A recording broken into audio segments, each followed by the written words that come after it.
ahoy. You left a gap there. It's freaking me out now. I don't like it. Welcome to another episode of The Movie Show. My name is Adam. My name's Nick. Welcome back to Bottom of the Stream. We are a world famous podcast, and every week we trawl the bottom of Netflix's stream to look for hidden gems of movies. We do. It's what we do. Yeah. We've been doing that for going on some years now. Going on 5? Yeah. Wow. It'll be 5 years in April. Amazing. Crazy. No podcasts get that long. I remember when we started, somebody said, if you get past episode 7, you'll be good. Oh, well. And I've had an email from Podbean this week congratulating us on 350 episodes. Wow. So nobody knows if that's true. Because Apple, I think, count it at less than that. Yeah, but exactly. Podbean say more. So they're who we pay, so they're who we believe in. Fine. Somebody should count them. I'm not doing that. Nor am I. I mean, it gets very complicated with like bonuses and waves and yeah. So we didn't do the wave forever. We did the wave. Exactly. The wave started in season 4. Yeah, maybe. Yeah, I don't know. But an achievement nonetheless. It well is. done. Well done Congratulations. to you too. We're coming up on the end of season 9. We are. We're into the home stretch, I guess. We are. What's this episode 20? 20. 25. 20. So We've got 5 left for this season. Yeah. It's been a good season. do you know what? I think. I mean, we'll maybe we'll do a bit of a reflection when we get to the end. But I feel like the quality of movies we've been randomised this season. I feel like this is a strong season overall in terms of movie quality. I agree. Let's see if this movie can keep up that run, shall we? Yeah. So this week we have watched a movie called Redemption of a Rogue. It's an Irish movie from 2020. It is a 15. It runs for 1 hour and 35 minutes and is currently rated at 6.0 out of 10 on IMDb. 6. It's on the higher scope of IMDb ratings that we tend to deal with, isn't it? Yeah. I'm surprised. This is not necessarily a reflection of my thoughts. I'm surprised it's that high. Is my initial reaction. Agreed. I'm with you. I agree. This film stars Aaron Monaghan. He plays a guy called Jimmy Cullen. You might know him. He's in Banshees of Inisherin. I felt like I recognised him, but couldn't be bothered to Google where I. He's in the Banshees of Inisherin. Fucking hate that. So all last night I was like, I'm going to say that right. I know how to say it, and now I've done it wrong again. Inisherin. Banshees of Inisherin. He plays Declan in that movie. Mm-hmm. He's also in Assassin's Creed. Is he? Michael Fassbender. Okay. It's one of the worst movies I've ever seen. Also stars a lady called Aisling O'Mara. She plays Masha. And Kieran Roche plays Damien Cullen, or Damo as he is known in the movie. Written and directed by a guy called Philip Doherty. I have nothing on any of those people. Okay. Do you, Nick, have a one-word review of A Redemption of a Rogue? I mean, I think it could only be one word. Go on. And that's bluesy. It is bluesy. Would you say this movie is a musical? I don't think it is, because the cast doesn't break into song. No, I don't think one of the cast is a singer. Yes, but she only sings like once. But music's very important to this movie. Yeah, it's a movie told by a blues band. Yeah. A story told by a blues band. No, I wouldn't say it's a musical. I don't think it is either. I don't think it is. Yeah. I also don't think it knows what it is. But we'll come to that as we go through. Where does this film start, Nick? It's raining. It's raining on a drum. It's raining on I believe on a snare drum, which is just floating in a river or a lake, or rain is a theme. Yes. And we get introduced to a guy called Jimmy. He's our main character in this movie. There's a voiceover as it rains, and he's talking about how everyone craves life, even if you're living in a sewer, the lowest of the low. You're supposed to crave life to be alive. This guy does not. Yes. He is not in a good place. We meet him in a room of nooses. Yes. So he's in this room full of nooses hanging from the ceiling. And he's basically saying he's at a bad point in his life. And this blues singer says he needs to return home to face his demons. Yeah, I've written that down. I said, this is a story of Jimmy Cullen. He is tired of living and breathing, but first he has to return home to face his demons. Yes. Jimmy's going to kill himself, and he's got a few things to do before he kills himself. Apologies, my phone's just stupidly violent. And this is what we do. So we get a little bit of a montage to start this movie of him going home. He gets a lift with a family. There's a lot of visual gags in this, isn't there? And this is probably the first one. So he hitchhikes back to his hometown, and he gets in a very small red car Yeah. and of a family who's going on holiday or I assume moving so, house yeah. or something, and you get a comical shot of him cramped in between the two kids and covered in soft toys. Yeah. And then over the title card is him walking into town. This looks like a very drab, small town, Irish town. Yeah. And he walks in over the title card. Two men, he walks past a cafe and two men spot him and can't believe that's him. Sure. Is that Jimmy Cullen? Yeah, and one says it can't be. He wouldn't show his face around here. And then there's a flashback, first of many flashback scenes in this movie. Yeah. To Jimmy playing in goal at is it Gaelic football? Gaelic football, yeah. He's playing in goal. His team, the Ballyloch Gaelic football team, are about to win their first championship in, I think he's had 47 years Something or something. like that. He's the goalkeeper. He's the goalkeeper. The striker's through on goal. Yeah. Miskicks the ball. Everybody celebrates because Jimmy's obviously just going to collect this. Yeah. And it goes through his legs and the other team win. I've seen a few goalkeepers like this. Yes. Absolutely. Mentioning no names. So he's now hated by this town because of this error that he made in this Gaelic football match. And then we hit chapter 1, The Condemned. Yes. So this movie's in chapters, 5 chapters, I think. And he goes to a hardware store. I thought this was a really funny exchange. This might have been the best, funniest scene in the movie. So he goes to a hardware store. He wants to buy some rope. And the man talks to him for... They just have a boring conversation about rope. Like, Yeah. this guy, this old geezer wearing an apron in this hardware store, like, telling him, well... He's got 5 different sizes I've of got rope. loads of rope, what this size, this size, what this each thickness. different sizes for. What? How much rope do you want? A bit. What's Yeah. a bit? And then he says to Jimmy, well, what do you need it for? Maybe that will help. And Jimmy says, I'm going to hang myself. And the guy just says, you need 14 mil then. Yeah, it doesn't even bat an eye. Yeah. He's just say, yeah, okay, take the biggest one. And this is how much you'll need. And he sells him a length of rope. Then, as he's walking through the town, the cops pull up and he panics a little bit. Yeah. But then they arrest a woman in a pub. They go in a pub and arrest a woman and then drive off. And then he gets to a house down a lane, like a farmhouse, I guess. He goes to the door. Nobody answers the door. It's just ringing and ringing. And then so he sits around, hangs around. And then a van pulls up and a man gets thrown out of a van. Yeah. And they have an exchange. This is Damien. Damo. Jimmy kind of goes for an awkward hug. Yeah, they go for an awkward hug where they just hold each other's arms for a bit. And Damo headbutts him. Yeah, which is great. And I think these are brothers. This is established quite quickly. Yes. Damo says he's wanted to do that for years. They have a bit of more of a scuffle. They have like a slap fight. Yeah, and it turns into this like comedy. Like they both get winded quickly and they're but they don't stop fighting. I thought it was quite amusing. Yeah. When they get in the house, the paintings and everything on the wall start vibrating. Yeah, it's weird. It's so weird. Everything about this is very weird. And Damo explains that their dad's upstairs. Their dad's in a bad way. He's at end of life care, basically. That Damo's doing on his own. But he's mic'd up the room so that he can hear him because he's feeble and he can't make any noises. So when he coughs, the room shakes. Then Jimmy apologises to Damo for leaving. He's been away for quite some time by the looks of it. And he goes upstairs to see his dad. Oh, just before that. Yeah. Because this, again, there's some jokes in here which really tickled me. And they're just stupid. And this was probably one of the first ones. So, like, they're apologising for sort of making up over the fight. And Damo said, do you want a cup of tea? Yeah. So he makes a cup of tea and passes it. So Damo's holding the handle and he passes the cup to Jimmy. And he says, careful, it's burning hot. Scalding hot. And Jimmy takes the tea by the cup, and it actually sizzles on his hand. And they're both just sort of staring at each other, not wanting to give. And I was just like, that's funny. That made me laugh. And Damien immediately takes a drink from it as well, trying to show he's the tough man. Yeah. He goes upstairs to see his dad. His dad is a very old man in a very feeble way in a bed.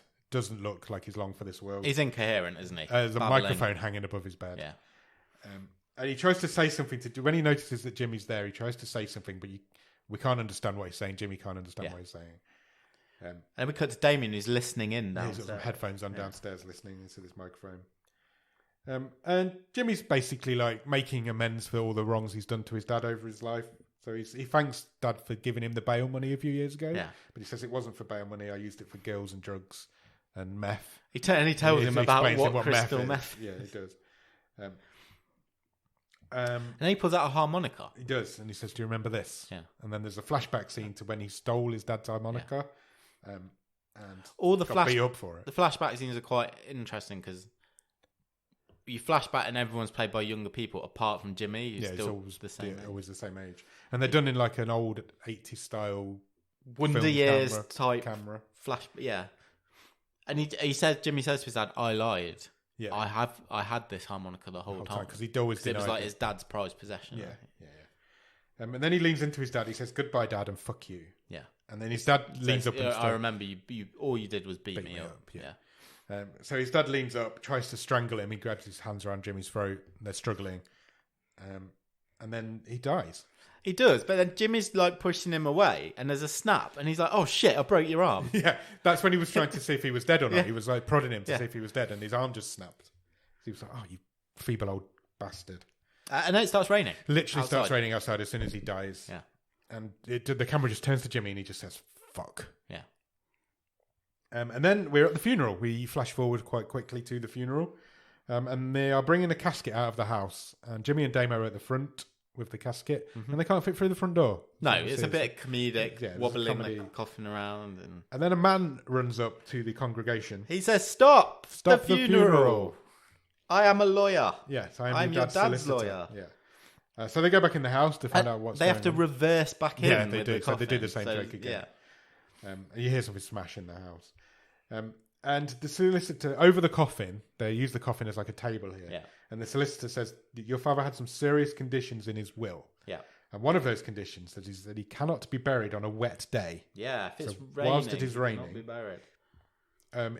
If you do that, his entire estate will go to the local gun club. Yeah. There's a charitable donation. Also, it's going to rain every day for the next week. Yeah. They get their app up on their phone and it's 100% rain every day. Jimmy's like, fuck this, I'm going to do it now anyway. Yeah, let's bury him, let's move on. I don't care about any money, he's probably not getting anyway. I've got things to do. Yeah. And Damo's like, no, we're going to wait. I've been looking after this guy for years. I need this payoff of whatever he's got, I'm having it. And I'm having all of it, is what he said. So they go out, the funeral congregation's still standing outside the house. So they go out to tell them that the funeral's cancelled. And they announce it as if it's like a concert. Yeah. When it comes Axl Rose is not coming back on stage. And everyone's like fairly ambivalent about it until Jimmy and Damien confirm that they won't be holding the wake and there's no free sandwiches. Yeah, then everybody kicks off. Yeah. And for some reason, which it fits in with the wackiness of this movie, but in my brain I'm like, why isn't the funeral director just taking the body back to the funeral home? Yes, agreed. They have now got Dad's body. Yeah, because they do it to make a joke about putting him in. They put him in a freezer. They put him in a freezer with the frozen pieces. Freezer. And then they only have it to make that joke about putting him in the chest freezer. But everyone knows they do it. It's like not a. Yeah, it's not like. Everyone's like, it's like, oh well, this is the only option you've got. Yeah, you've got to freeze the body. So the town knows they've got this body in the freezer. I'm not sure that's lawful. But no, it's the same. But it's a decent joke, I suppose. Yeah. There's another joke later on as well from it. Then we hit into chapter 2, the children. Yeah. And Jimmy's walking down a country lane and he has another one of his flashbacks. And it is a day when he was kissing his friend, or he's kissing his ex-girlfriend at the time. And her mum's like, come on, dinner's ready. Yeah, she's screaming at this daughter to get back, stop messing around. And then that cuts away from the flashback and he goes to visit this girl who still lives in the same house. Yeah. She opens the door. She's in a wheelchair now, which surprises him. Yes, and he says, I bought you these flowers, and she instantly goes, they're from your dad's grave. Fuck off. Yeah, basically. How do you know? Because they're fucking lilies. Yeah. And she slams the door in his face. But then she opens the door again. She eventually lets him in. Yeah. And he apologises to her. And she says, there's two things you can do to make it up to me, Jimmy. He said, his line, which made me laugh, he says, you're looking well despite the... And then he just trails off. Yeah, he just stops talking. She says, there's two things you can do to make it up to me. One is you can rot in hell. And two is you can fuck off and never come back. Yeah. So he does. He leaves. My next note just says goats. I presume there were some goats on the screen. Maybe. I haven't got anything about goats. I fed some goats last week when I was away. Did you? That's probably why You just having your own decided flashback. to write it down. Just having your own flashback. Then he goes to a barn. He throws his rope noose over the rafter. Strut. Yeah. Strut. He goes to hang himself. He stands on a barrel, and then a kid walks in. Yeah, just like looks at him, watching him. Yeah, get his kids. So he tells the kid to fuck off, and the kid does leave. And then a load more kids walk in. Yeah, the same kid comes back with his mates. And they all just stand and watch. That was quite funny. And he can't do it. He's getting performance anxiety. He's not going to kill himself in front of a load of kids. So he leaves. He goes to a bar. And there's a band on in the bar. And they are singing the blues. And then, but everyone in the pub's singing with him, but not like a sing-along. Yeah. They're just singing with it. It's a blues song. It's a sad song. Yeah, it's a song about the saddest town in the world. I really like this pub scene. It's weird. It's really weird. But I don't know. It just had a vibe. I thought I liked the song, and this next bit where Jimmy's he suddenly imagines we know he's in this bad place. He wants to kill himself, so he finishes his drink, smashes the glass on the bar, and stabs himself in the neck. Yeah, I mean, it's clearly this isn't really happening, but I was like, oh wow, fuck, that's quite bloody, and like I just wasn't expecting it. After that, we cut to chapter 3. We're flying through the chapters. The Pariah. Yeah. He obviously didn't really stab himself in the neck. It carries on from there. And a lady starts singing. Yeah, she joins the band. She does. And all the songs are about rain. Yes. By the way. This one's about it never stopping raining. Because it's still raining outside. It's always raining outside. We don't need to mention it. Proper rain as well. Proper, hardcore raining. The bar starts filling up as she starts singing. And loads of people come in. And then a dude just goes up on the stage and grabs the microphone off and stops her singing. Yeah. And Jimmy gets up to defend her. He sort of steps up because he's a bit entranced by a siren song, isn't he? Yeah, basically. He gets up to defend her. He gets pushed into a drum kit. Yeah, and he does the what I would call the Chevy Chase pratfall, doesn't he? Where he falls into it and he can't get up, so he's still rolling around on the drum kit. And somebody says, "Is that Jimmy? Jimmy Cullen or whatever his name is?" And Jimmy's like, "Why anyone can sing? What's the problem?" And someone just shouts out, "She's a dirty whore!" It really made me laugh. They do. Jimmy defends her. He's like, "Who hasn't made mistakes? Who's never done something wrong here?" And some little old guy comes, "Oh, I've never done anything wrong," out of the crowd. And then everybody in the crowd's like, "Yeah, you have. You beat your kids." Yeah, one woman goes, "You fondled me. You molested me as a child," and then another one goes, "And me."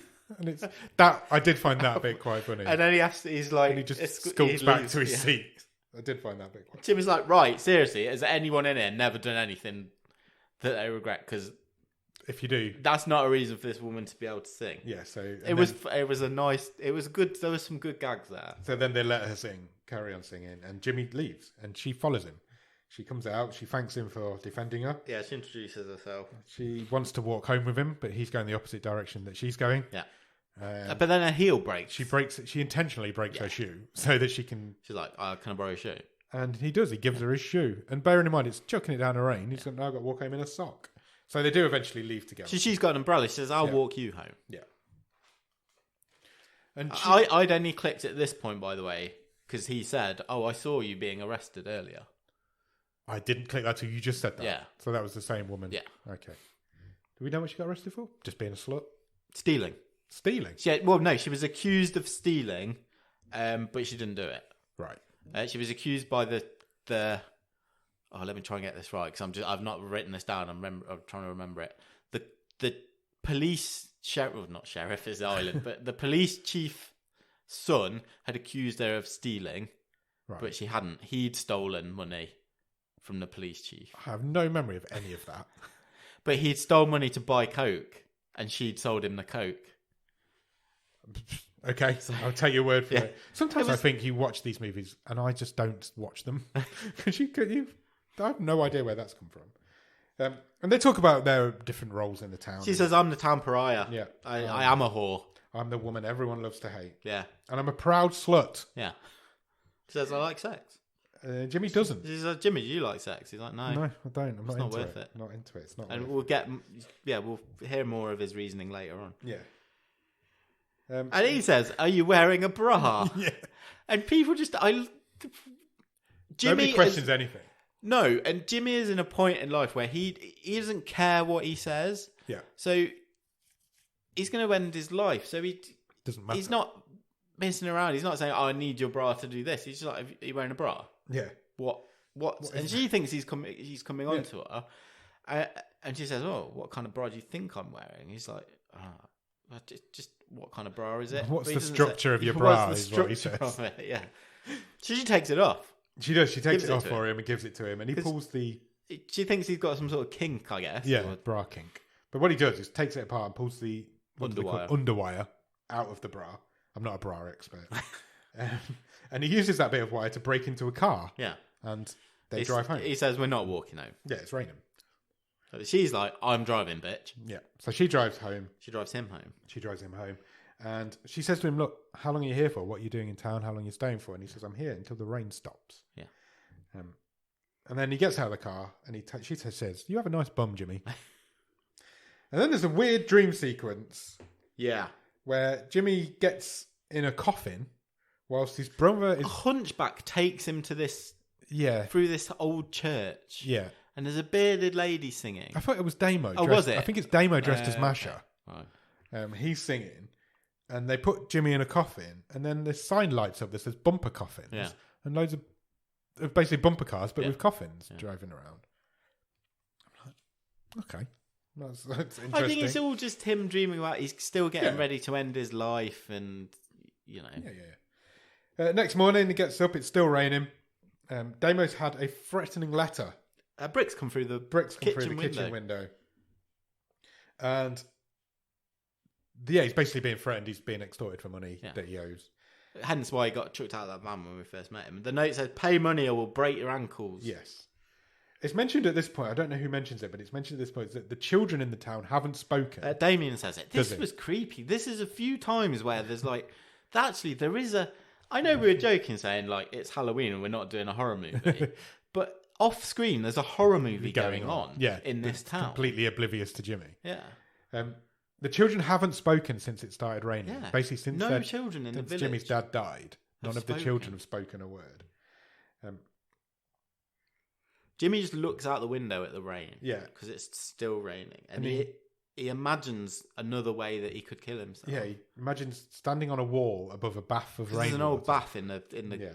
And he's got a load of appliances around his neck. Yeah. And they're all plugged into an extension cable. So like 2 toasters and a hairdryer. Yeah. And he's going to jump into this bath. But he doesn't.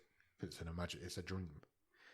And then he goes back to the bar. And then we cut back and Damien is like right up against him in his face. And he just like whispers, "Do you want a cup of tea?" Yeah. Just a little thing made me laugh. Stupid. Goes back to the bar. He meets up with Masha. They have like a pseudo date kind of scenario going on. She's just dealing coke in between them having a drink together. She makes him dance. He gets up on the dance floor, has a bit of a dance, and then he gets punched in the face. By Biff. The bully's called Biff. I like it. They leave. He explains again why he thinks sex is ridiculous. He tells Masha that he thinks love is a mental illness. Yeah. He's like, why would you open yourself up? He's like, he basically he does this whole speech, which the essence of is basically, sex is meaningless because what possible good can come out of 3 seconds of pleasure that might end up with you being saddled with a kid that you don't like, you don't get on with, and you've got to look after for 18 years. Yeah. And she's pretty visibly like shocked at his worldview. Like, yeah, basically. Next day he gets up again. Oh, there's another dream sequence of her singing. Yeah. Then he gets up again. The window's been smashed again. Yeah, Damien's put some cardboard over and then the other bit of the window's been smashed. He's had another threatening letter. And I don't know if Damien's character was my favourite, but again, because he reads the note again and it says, "Pay up, you motherfucking cocksucker." Yeah. And he's like, Damien's not concerned about this money that he owes. Not concerned by the threats. He's focused on the grammatical structure of this note because he's like, how dare they insinuate that I would not only fuck my dead mother, but also that I would take part in a homosexual act. Yeah. Masha then turns up at the house and she says, "I know how to stop it raining." Yeah. I've got an idea. Yeah. We need to stop it raining. So they get in the town, they get in the car, and they go to the next town over. Yeah. And there's a whole thing where it isn't raining in the next town over. Not only is it not raining, as soon as they pass the "you are now leaving Ballyclough" sign. Yeah, there's a distinct line of sunshine. And there's guys and girls in Hawaiian Partying, shirts. yeah, having a good time. Holding a lilo. Yeah, next to the saddest town in the world. There's a line where there's a sad man at a bus stop in the rain with an umbrella. And then on the other side of the screen, there's people having a party in a sunny house. That sort of... It only happens a couple of times, but that sort of imagery, it really reminded me of... have you ever seen The Bunny and the Bull? It's like... No, it was I don't think so. It's a Paul King film. I think it might have been his first movie. He ended up doing all the Paddington stuff, but he was behind the Mighty Boosh with... Yeah. So it's Julian Barrett and Simon Farnaby. Okay. And they make this... Yeah, they make this sort of make-believe world, and it's this. The style was all very much similar, like that. Yeah, had a bit of a Wes Anderson vibe as well, didn't it? A little bit, yeah. Anyway, Mash's idea is they're going to buy this statue. It's called the Child of Prague, and if you put one outside your house, it stops raining. It's basically wards the rain away. Well, so they think. But it turns out there's a lot more rules to follow. Yeah, so they go and buy one in the shop, and they end up buying all of them in the shop. Yeah. They buy lots of them. And the shopkeeper says, look, this will only work if you obey the rules. So I've got a list of the rules here. So the first rule is to place the Child of Prague in your garden. Facing the house is rule 2. And this is cut, isn't it? They're actually doing it. So they put it in the garden, and then the next rule, and then you cut back to the statues when they've done the next thing. Yeah. It was kind of... It was a bit Edgar Wright, this section. Yeah, wasn't it it? was There was a bit sharp flashes, yeah. Some of the directorial choice in this were a bit sort of greatest hits of other yeah, I guess you're right. influences, I would say. So rule 1, place it in the garden. Rule 2, face the house. Rule 3, it has to be beheaded. Then rule 4 is the head has to be glued back on. Yeah. And then rule 5 is it has to be done the night before the couple's wedding. Yeah. So they didn't know about that rule. No. Both of them didn't know about that rule. And so they decide they're going to get married tomorrow. They do. And so to do that, they call the local priest. And they have this Jimmy has this conversation with the priest about, do you have any gaps tomorrow to do a wedding? And he's like, oh, no, I've got to go and bless a sick and dying child tomorrow night. Tomorrow afternoon. Yeah. And so Jimmy says, well, what about the morning? Can you do an emergency wedding? And the guy's like, no, it's Tuesday. That's my morning off. I usually sit with a cup of tea and watch Netflix. He does actually say, I'm watching Netflix. Jimmy says, I can pay. Yeah. And then the gag here is the father goes, I guess I can put off the sick and dying child for 24 hours. Yeah, he's not going to put off Netflix. That's your joke. That's a good gag. Yeah. That is a good gag. Jimmy says, so they're now getting married tomorrow, Masha and Jimmy. But he still won't sleep with her. He still won't. She makes a move on him. Yeah, she does. But something happened 7 years ago, and this is why he doesn't do that sort of thing. Because he crashed a car with 3 women in it. Yeah, Patricia was in the front. Yeah. And her friends were in the back. They were driving somewhere as kids. Yeah. He says I was speeding. Yeah. And then they crashed into a lorry or something. And hence her being in the wheelchair. I guess so. She then kisses him, but he still won't sleep with her. He says, will you just stay with me? Yeah. And she does, basically. Mash said to him, are you still going to kill yourself, Jimmy? Yep. And he says, yep. And she says, well, then I hope it never stops raining. Yeah. Then there's a dream sequence of... She leaves early. They have that sex dream sequence. And he has a sex dream. Okay. But there's a bucket of water overflowing. Yeah. And then he wakes up and he's happy now. Yeah, because he's kind of like, oh, I didn't think I had it in it's in me. I didn't know I could do this. So I guess it's him starting to have feelings for her because actually he's realised I can do this. Do sex. Then he gets ready. He gets himself all dolled up. Looks as better than he's done. On. He puts a shirt on. Looks better than he's done in the rest of the movie. And we cut into chapter 4, The Plagues. And some guys turn up at the house today. So we're not getting any more threatening letters. No, but did you notice the whole front door's now cardboarded up? Yeah. And the windows. And the windows were, yeah. And this guy, the main guy that turns up, is a local councillor, chairman of the gun club, an owner of the local plastic factory. Harry someone. I didn't catch his name. So he's like top dog in the town. He's the guy that Damien owes money to. Yes, basically. And he says, look, the businesses are all closing down in the town. There's no industry left in the town. We come in peace. We need to talk to you. We need to talk to you. The factory, my factory's having trouble. The kids have stopped talking. And as of this morning, they're no longer eating. Yeah. He says that our kids are turning into zombies. Yeah, because of the rain. So you need to go and bury your father to end this plague. Yeah. And I will even pay for the funeral. Yeah. So everyone's now bought into this. This is Dad's fault.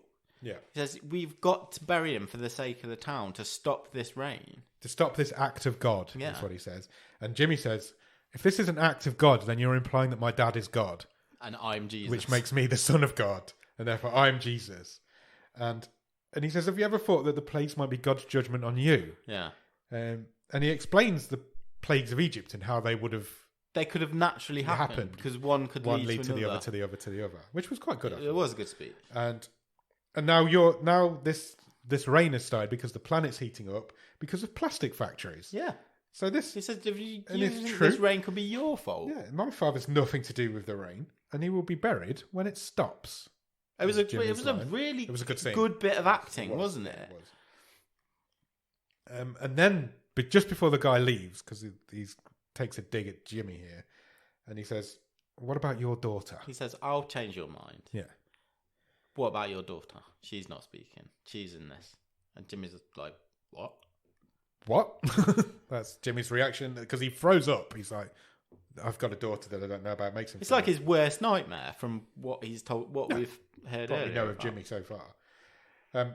So he goes out, he steals another car, and when he starts the car, his dad's in the back seat. Yeah. Well, he imagines his dad's in the back seat. His dad tells him to kill himself. Yeah, he starts screaming Just do it. Tells him to end it all. You're worthless. You're worthless because you killed your own mother. Yeah. And we get another flashback to what happened to his mother. So just after he stole the harmonica, he was being beaten badly by his dad. His mum comes in to try and stop it. Jimmy gets away, runs out into the street. Yeah. His mother follows him. His mother gets hit by a car. Yeah. That's what happens there. You don't see any of that. You just hear the noises outside. Then he goes to Trisha, because obviously if he's got a kid, it's got to be Trisha's. Yeah.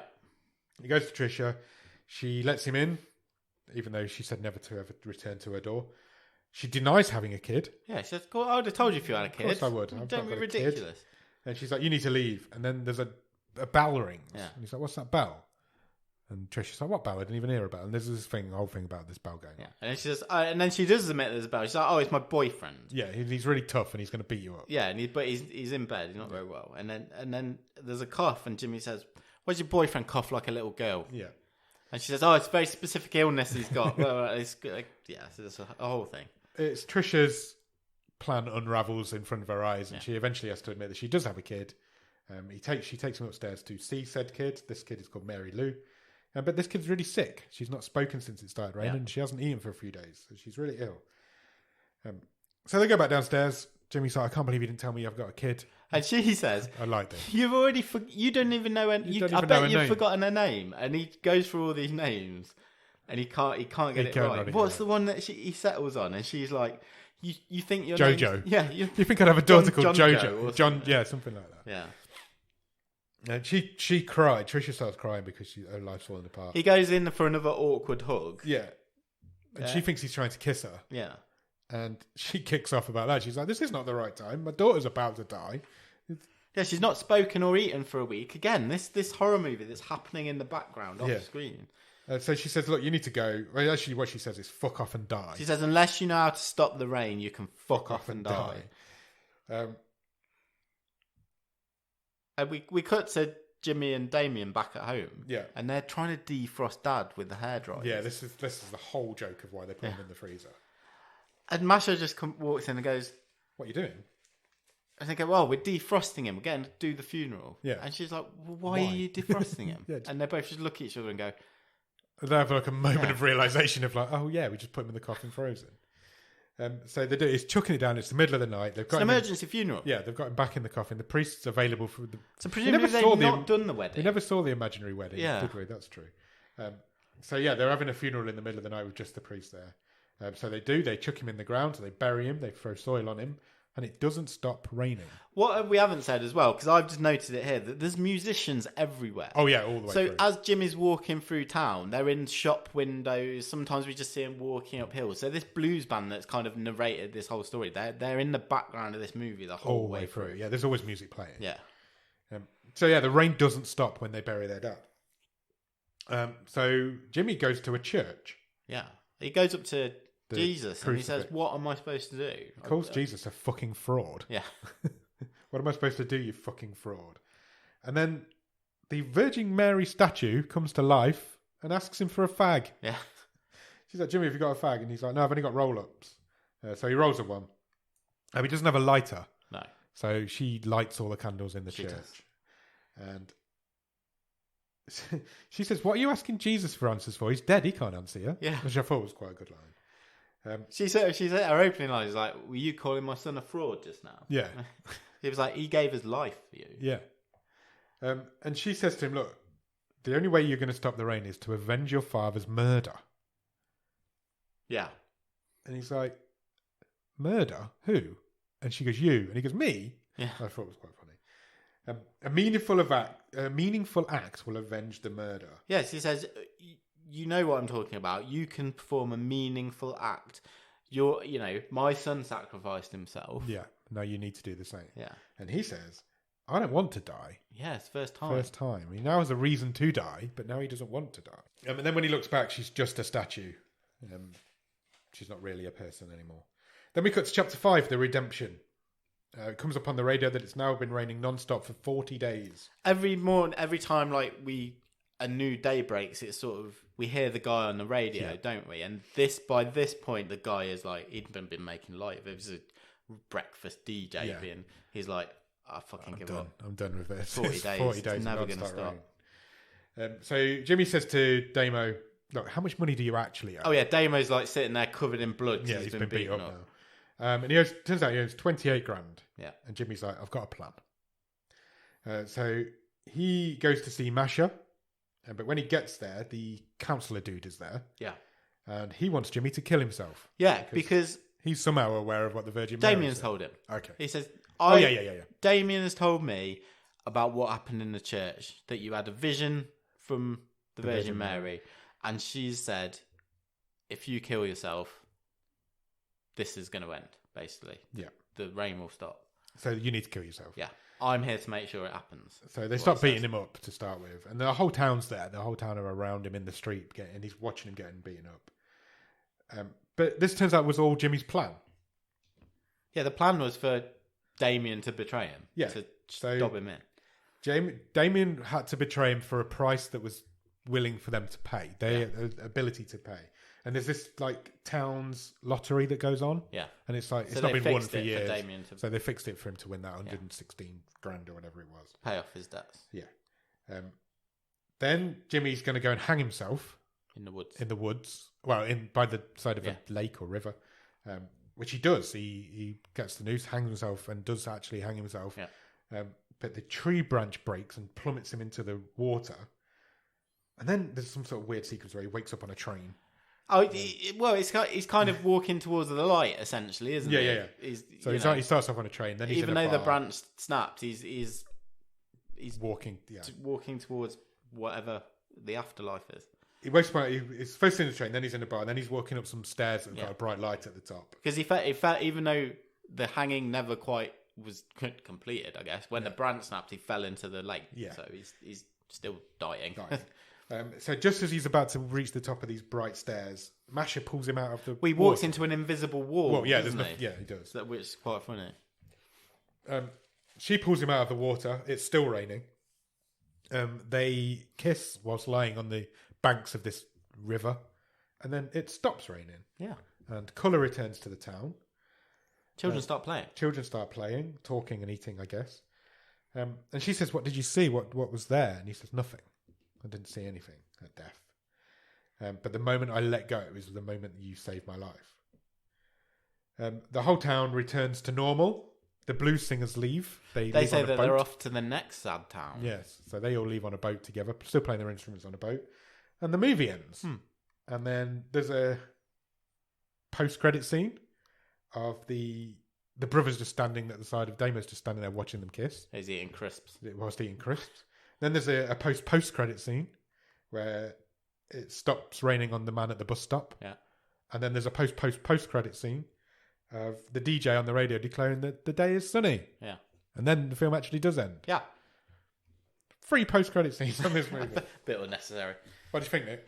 I really liked it. Yeah, I knew you would. Like, I properly liked it. I thought it was really funny, and it was like corny, but not too corny.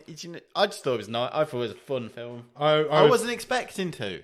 No, I wasn't what I was expecting. Which is funny because I was expecting to like it, and I did for the most part, but there's big bits of it I didn't like.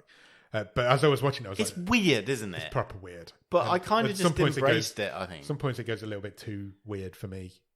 The bit in the pub where you suddenly have 10 minutes of just music and all these things happening, I was like, no, this is took a bit of a turn, and I'm here for it. Yeah.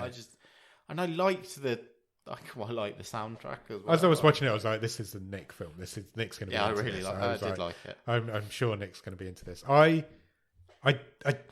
don't know what to say. I didn't not like it. It's clunky at times. It is clunky. I didn't not like it. I didn't hate it, but also I didn't like it. There's somewhere in the middle. It got a lot of chuckles from me. Even there's some scenes in it that are funny. Jokes. There's some scenes in it that are funny. I didn't like the dream sequences and the bit. I didn't like the bit with the Virgin Mary. That sort of stuff. I don't disagree with you. I wasn't into that. The Virgin Mary stuff was a bit heavy-handed. Yeah, it really was. And almost not weird enough. If that had been, yeah, I agree. That was probably the worst. That was probably my low light. I didn't need it. No, I didn't need it. I don't think the film needed it. And also, it just stops raining, and it doesn't. It appeared to stop raining because the film was about to end. And I'm like, so the whole thing was like we thought it was going to stop raining because he's got to kill himself. He's got to bury his dad or end his. But I guess it stopped raining when he fell in love because he'd finished his. But he was supposed to carry out a meaningful act. So was the attempt of suicide a meaningful act? It wasn't his fault that he got rescued. I guess I don't know. I almost thought the meaningful act was that he helped his brother out. Yeah. He helped the town out. I guess which I suppose helped the town out, and he forgave himself and fell in love. I guess so. I mean, it doesn't explain how the dad has the power to curse a town or anything like that. No, but I think you've just got to go with that. Yeah, that's fine. But it did feel like it just started raining because the film was about to end, and I was like, that feels clunky to me. Yeah. It did have its clunky. All the way through, we were told you can't bury your dad on a wet day, which they did anyway. Well, and then you've got to do this meaningful act. So there was a change of the rules there, and then he didn't really do a meaningful act, and it just felt like the rain stopped because the film was about to end for me, and it just felt a bit strange. But I guess that they won't say they couldn't bury their dad, but they said they kind of gave up his money as well, didn't they? By burying him when it was still raining. The mention of this curse is never mentioned, of why he has a curse or how he's the ability to. I sort of took it as that was left open to like, did that just gather momentum because it had got around town and because like you said a minute ago, there's this whole horror movie of these kids going on in the background, which is completely not explained. A weird gimmick. Like, it's such a strange. But I thought it was kind of cool. Yeah, I liked it. But I would like to have seen more of it. There's another movie happening concurrently with this movie we're watching. Yeah. That's, again, it's which weird, arguably might be the better movie. It might be. But I thought the performances were good. Yeah. I think there's some memorable characters. I mean, maybe I'm a cheap laugh, or I'm getting... No, you're definitely a cheap laugh. I feel like... that's I feel like I'm being very... nice to these last few movies, but every time Damien was on screen, I really Damien chuckled. was great. Damien was the highlight, definitely. You're a cheap laugh, I'm a cheap scare. That's how we work. Damo was the highlight for me. I don't know if I liked Jimmy as a character, but I think I did overall. But I could have done. I agree. I don't know that the dream sequences. I think if you took them out, I don't think it makes a difference. I don't either. The same with the blues band being in the background all the way. No, I'm not taking the band out. No, I'm not saying take them out. It's like we need to make this film look more Irish, and I feel like that's what they did. the whole sequence with him having a kid felt like it went nowhere. But then that was the reason why he did what he did at the end, I guess. It just felt a bit clunky for me. But the like I say, the fact that like having just the bands in the shop window as he's walking along and just sitting on the street corner is just, I like that. It's just, that's the quirkiness of it, isn't it? It is very quirky. I'm aware some people will watch this and you might be one of them and go, that's just being quirky for quirkiness sake. Yeah, it was, I think, in my opinion. I wasn't disappointed when this film ended. Let's put it that way. Yeah, I could have. But then I could have had another 10 minutes. Nick's gonna fucking love this. This is a Nick movie. I was told whilst I was watching this that this is an arty-farty movie, and I think it is a bit, but I don't think. Did you think that's the dream sequences, mate? If they're not in it, is it as arty-farty? No, and I think they were attempting to go for the arty-fartiness of this movie, but I don't think they quite hit it. But I think it wants to be an arty-farty movie, but it's not. It's not. Yeah. I don't think it knows what it is. I genuinely genuinely don't think it knows what it is. It's a black comedy for definite, but also there's a horror movie going on in the background. And at times it's quite sweet. Yeah. Because Jimmy is both stupid, worn down, broken, but also quite naive, isn't he, in a lot of ways? I enjoyed it. Cool. Yeah. I'm glad you enjoyed it. What's the best thing about it? I mean, I think genuinely it's one of the... I think it's one of the most... Of all the movies we've ever seen, I think it's one of the most chuckles raised with me. Oh, wow, okay. Just because we don't see that many comedies. No, that's not as big a praise as I'm probably making it sound, because... we certainly don't do many dark We don't do that many comedies, and we don't do... Yeah, we just don't do many movies like that. No, we don't. A lot of the jokes in this just hit with me. Yeah. I guess that's and they didn't really hit with me, but I could see why they've hit with you. Yeah. Knowing There's some good gags in this. Yeah. And that's probably what surprised me. I wasn't expecting to find this as amusing as it was. As you did. Yeah. But yeah, we don't do... Is there a difference between a black comedy and a dark comedy? I guess. I don't think so. I think it's the same. Same thing. It's the same thing for me. But yeah, we don't do a lot of that sort of movie. I think I was also surprised by how much I enjoyed the characters. Okay. Like I thought they were quite well drawn. Yeah, there's only like characters. 3 people in it. The main 3 people in it. And you know where we've had complaints earlier this season about like this town doesn't feel like a real town. Yeah, this did. I'll give you this that. had this a does. world, yeah, little world, didn't the it? The town was a character in this movie. Yeah, definitely. Yeah, so I'll give you that. Probably that. What would you change about it? I don't think we need the dream sequences have to go. Yeah, the Virgin Mary scene can go for me. Yeah, that was laying it on too thick. Yeah, it was for me. Yeah, I think if you take them out and just put some more jokey bits in, I think you probably got a decent comedy there. I don't think we need the. Yeah, that the bit in the coffins. That's where it lost me a little bit. Yeah. I'm like, I don't get why that's there. I don't understand that sort of thing. I don't think that's adding to this movie. No. When for me, when I found the actual real storyline, if you want to call it that, so interesting, I didn't need the dream sequences. Yeah, there's like the right we said in the show. There's bits of Edgar Wright in there. There's bits of Wes Anderson in there. Yeah, just do a bit more of that. Yeah, rather than trying to do your own. You don't have to be everything. Yeah. Yeah. Agreed. Stream table.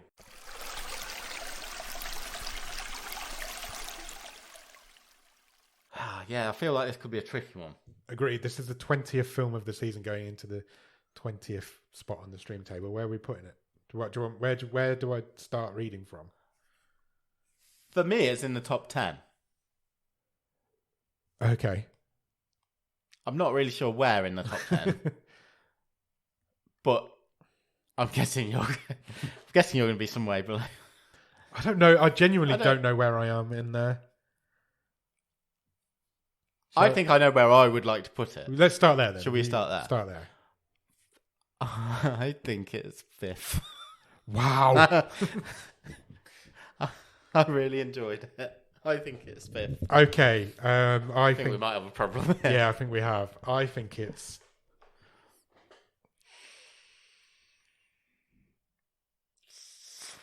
13. Brilliant.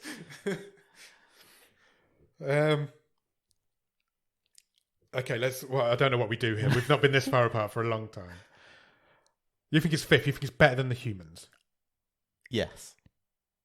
Yeah, I don't know if it's a bad movie. I'm going on. My gut feeling is I enjoyed it more. It feels like about the right place. Okay. Of how much I enjoyed this movie. Before we start, right, we're both going to have to give up something. Yes. Considerably. Let's get that out on the table straight away. I am not suggesting this is going to end up in fifth place. I just want to say, for the record, that's about where I would have it. Okay, I will give you an offer. Where have you got it? 13th. 13th. I've got it in my brain of what I'm prepared to accept. So you make me an offer. I'm prepared to offer you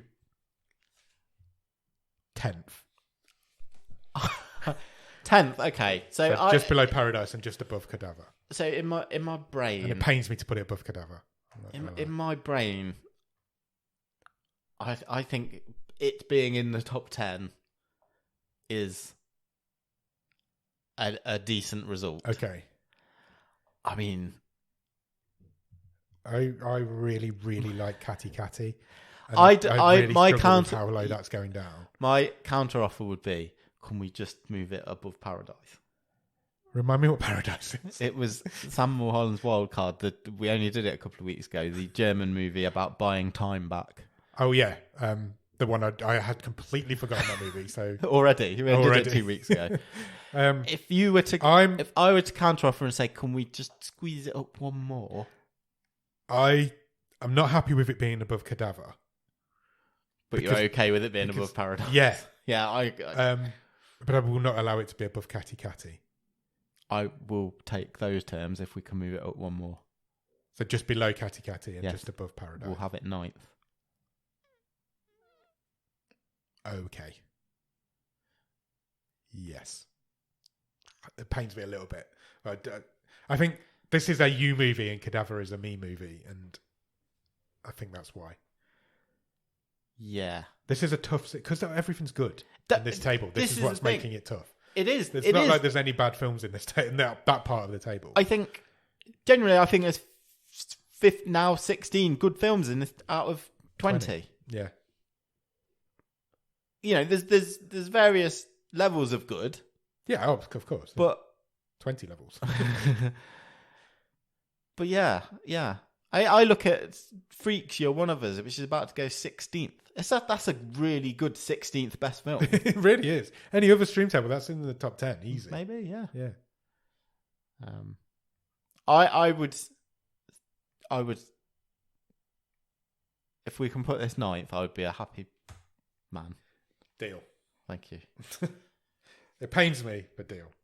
Let's push Cadaver out of the top 10. Let us know what you thought of this movie. Live typing there.